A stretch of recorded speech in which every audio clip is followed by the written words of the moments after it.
Bonjour, aujourd'hui je vais vous parler de 5 accessoires qui me semblent être indispensables pour partir voyager en camping-car. Donc le premier accessoire dont je vais vous parler, c'est tout simplement d'un niveau.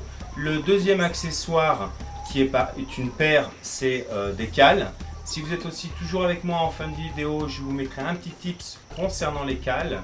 En troisième accessoire, c'est un petit appareil qui vous permettra de gérer vos pressions. Je vous expliquerai aussi pourquoi. En quatrième accessoire, je reviens sur la pression parce que c'est quelque chose qui est vraiment fondamental avec un appareillage qui est, on va dire, plus ou moins automatique. Et un dernier accessoire, il y a peu de gens qui me croiront, mais c'est un simple fil de laine. Alors le premier accessoire qui est banal, qui coûte rien du tout, c'est tout simplement un petit niveau. Je vous le montre là, de façon à ce que vous voyez que c'est quelque chose qui est vraiment dérisoire, petit, mais vraiment indispensable. Alors pourquoi indispensable? Je vais donner 3 exemples. Le premier, c'est la casserole d'eau. Le deuxième, c'est le couchage. Et le troisième, c'est vos pneus. Alors, vous allez me dire, mais pourquoi la casserole? Pourquoi le couchage? Et pourquoi les pneus?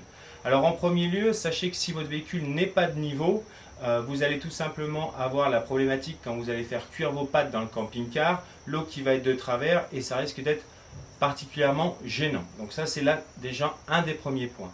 Le deuxième point qui est quand même à prendre en compte, c'est tout simplement que si votre véhicule est de niveau, vous répartissez la charge de votre véhicule et par conséquent, vos pneus ont une pression identique, entre guillemets. Et la troisième chose, et la chose la plus primordiale pour moi, c'est le couchage. C'est-à-dire que si vous ne dormez pas de niveau, vous allez avoir la tête qui penche dans un sens ou dans l'autre, ou tout simplement vous allez rouler sur votre conjoint. Donc c'est sûr que pour une nuit, 2 nuits, voire 3-4 jours en camping-car, dans un bivouac, il n'y a pas trop de soucis. Mais dès lors où vous commencez à enclencher le 15 jours de vacances, ou si vous partez au long cours comme nous l'avons fait pendant quelques années, je peux vous garantir qu'à la fin, vous cherchez systématiquement un endroit le plus plan possible de façon à ne pas rencontrer ce genre de problématique. L'accessoire numéro 2, les cales. Alors vous allez me dire, les cales c'est relativement assez simple, tout le monde y pense, il n'y a pas de souci. Il y a une différence entre des cales pour un véhicule de 3,5 tonnes jusqu'à 6 tonnes et après quand on va dans la gamme Camping Cam, la gamme poids lourd. Donc c'est vrai que nous étions avec un poids lourd, donc effectivement nous avions réalisé nous-mêmes des cales en bois exotique de façon à pouvoir prendre les charges, on va dire, du poids lourd. Maintenant, pour ce qui est des véhicules beaucoup plus légers, le seul conseil que je peux vous donner quant à cet accessoire, c'est de le prendre en plastique, de le prendre léger et de le prendre avec une poignée. Alors, pourquoi? La première chose, c'est que quand il pleut ou vous êtes dans la boue, eh ben, au niveau du plastique, il n'y a pas de souci. Le deuxième point positif, c'est sa légèreté. C'est vrai qu'il faut toujours penser au poids dans un véhicule, de façon à ne pas consommer plus de carburant que ça. Et le troisième point, c'est la fameuse poignée. Il n'y a pas beaucoup de cales avec poignée, mais j'essaierai de vous trouver un lien et de vous indiquer une ou deux cales avec poignée, de façon à pouvoir le retirer à n'importe quel moment. Bien sûr, si vous êtes toujours avec moi à la fin de la vidéo, je vous donnerai un petit tips concernant les cales. Alors le troisième accessoire, c'est un petit accessoire, je vous le montre ici. Voilà, vous voyez, c'est un genre de petit accessoire qui permet de prendre la pression des pneus. Alors celui-là, je l'aime particulièrement parce qu'en fait, il y a un petit picot qui permet aussi de mesurer la profondeur de la gomme de vos pneus. Ça peut servir. Certes pas pour un véhicule poids lourd, mais pour les véhicules plus ou moins standards, c'est assez pratique. Maintenant, pourquoi je vous parle de pression et moi, c'est une chose que je faisais tous les matins parce que j'adaptais ma pression de pneu en fonction du type de parcours que j'allais réaliser dans la journée. Donc, je passe sur un autre plan. Je vais vous montrer sur papier le pourquoi du comment. Alors, pour vous montrer ce qu'il en est au niveau de la pression des pneus, quelle est l'incidence réellement? Donc voilà, je vais tout simplement vous dessiner une roue, ici le bitume, et vous arrivez sur un caillou. Quand votre pneu a une pression élevée, c'est-à-dire qu'il est vraiment dur, qu'est-ce qu'il se passe? le caillou est là et votre roue vient se positionner au-dessus. Donc on est bien d'accord qu'en fait ici, vous allez dans la roue transmettre une vibration qui elle va être reprise par l'amortisseur. Mais la vibration est très importante du fait que votre pneu est entre guillemets surgonflé par rapport au type de terrain où vous êtes. Maintenant prenons le cas inverse où vous mettez un pneu qui est sous-gonflé. Là, ok, avec une pression bien différente et on a toujours le fameux caillou. Qu'est-ce qui se passe?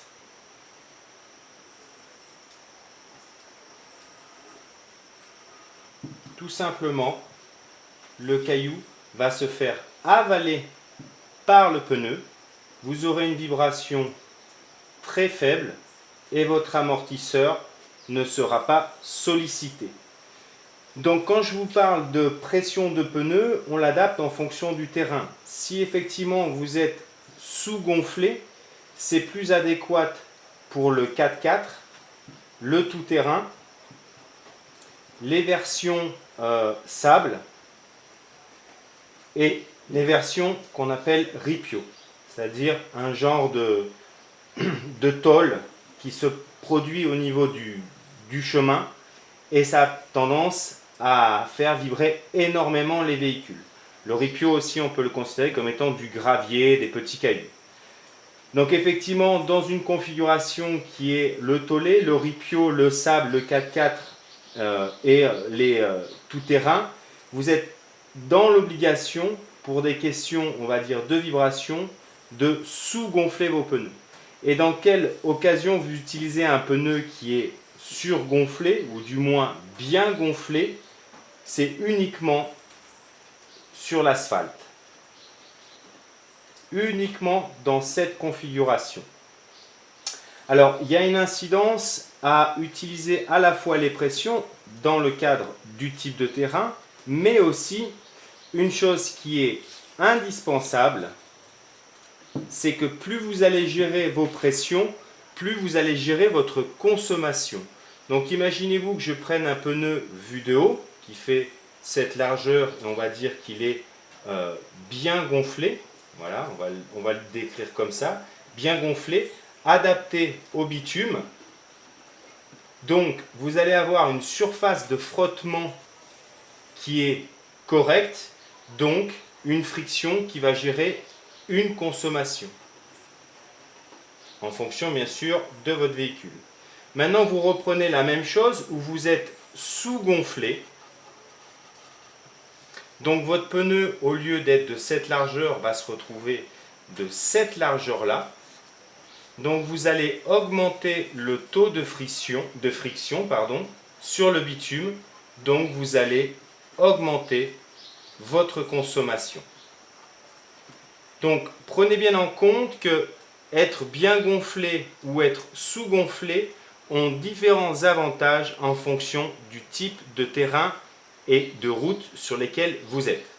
Donc voilà, vous avez bien compris que la pression est quelque chose d'important, autant au niveau de la consommation que du comportement de votre véhicule et bien sûr de la vaisselle qui se trouve derrière. Donc voilà, essayez de vraiment gérer cette partie-là au maximum tous les jours, voire tous les 2 ou 3 jours en fonction des parcours que vous faites. Maintenant, je vais revenir sur un appareil qui gère aussi la pression, mais de manière automatique. C'est-à-dire que nous, en poids lourd, il a fallu dégonfler et gonfler très souvent et les quantités d'air sont relativement assez importantes. Donc, quand nous sommes allés au Brésil et en Argentine, on a eu l'occasion de rencontrer beaucoup de voyageurs et j'ai été intrigué par un système que je vous montre et qui nous a permis à nous de pouvoir changer notre comportement sur la route. C'est-à-dire qu'à un moment donné, nous avons pris l'initiative d'installer ce système-là.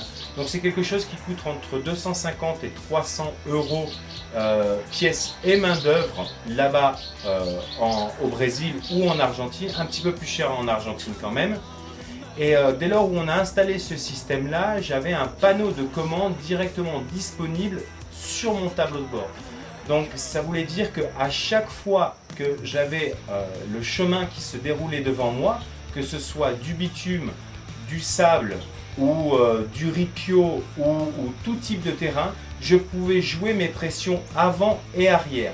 Donc c'est effectivement très très confortable.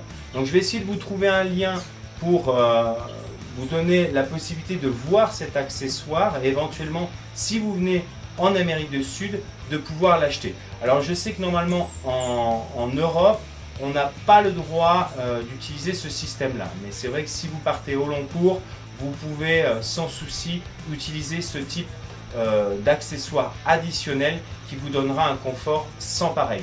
J'ai des milliers d'exemples où quand j'ai utilisé ce système-là, j'ai évité d'aller à la crevaison, j'ai évité de solliciter mes amortisseurs. Enfin voilà, il n'y a vraiment que des avantages sur ce quatrième accessoire. Et pour finir, je vais vous parler du dernier accessoire qui est un fil de laine. Alors, je vais vous donner premièrement une petite anecdote pour que vous compreniez bien pourquoi le fil de laine. Quand nous étions en Patagonie, il y a une chose qui est permanente, c'est le vent. Et j'ai eu l'occasion de rencontrer un couple avec des enfants qui étaient en camping-car. Il s'appelait Sébastien comme moi d'ailleurs. Et je lui ai demandé pourquoi il avait un fil de laine sur l'antenne de son camping-car. Et il m'a dit en fait c'est très très simple. Ça me permet d'avoir l'orientation du vent et aussi la vitesse du vent. Donc plus la ficelle est verticale, moins il y a de force de vent. Et plus la ficelle se met à l'horizontale, plus il y a de vent. Ça, c'est le premier paramètre. Et le deuxième paramètre reste tout simplement l'orientation du vent. Il faut savoir qu'en Patagonie, c'est quasiment 320 jours de vent par an. Et quand je parle de vent, c'est de la rafale. Donc, la plupart du temps, quand vous êtes en Amérique du Sud, ou en montagne, ou au bord de la mer, ça peut vous être très utile pour savoir comment positionner votre véhicule autant dans la journée que de vous préparer pour votre bivouac du soir. La petite anecdote, c'est qu'on avait beaucoup de camping-caristes qui venaient se mettre derrière nous, car nous on faisait un écran, un pare-vent pour les petits véhicules qui étaient par la suite enclenchés derrière nous. Parce que quand vous avez votre véhicule qui fait ça toute la nuit, vous avez beau être sur du sable ou sur de la roche, vous avez le mal de mer. Voilà, cette vidéo est quasiment terminée. Comme je vous avais promis un tips, je vous le donne tout de suite concernant les cales. Donc voilà, la petite anecdote concernant les cales, pour vous donner ce fameux tips, est basée uniquement sur l'oubli. C'est-à-dire que la plupart des gens qui vont en bivouac, qui restent 1 ou 2 jours, ferment le camping-car, démarrent le moteur, font un petit tour et partent droit devant. Mais ils oublient systématiquement leur cale. Et pourquoi ? Pour tout simplement la couleur de la cale. Donc le conseil que je vous donne, si un jour vous devez acheter des cales, prenez-les de couleur vive, jaune, blanche ou rouge. Si vous partez sur le noir et des couleurs sombres, vous ferez minimum 10 à 20 km en vous disant merde, j'ai oublié les cales et il faudra faire demi-tour. Donc voilà, le conseil, le tip, c'est des cales de couleur vive. Voilà, cette vidéo est maintenant terminée, j'espère qu'elle vous aura plu et je vous dis à bientôt sur la chaîne Changement de Cap.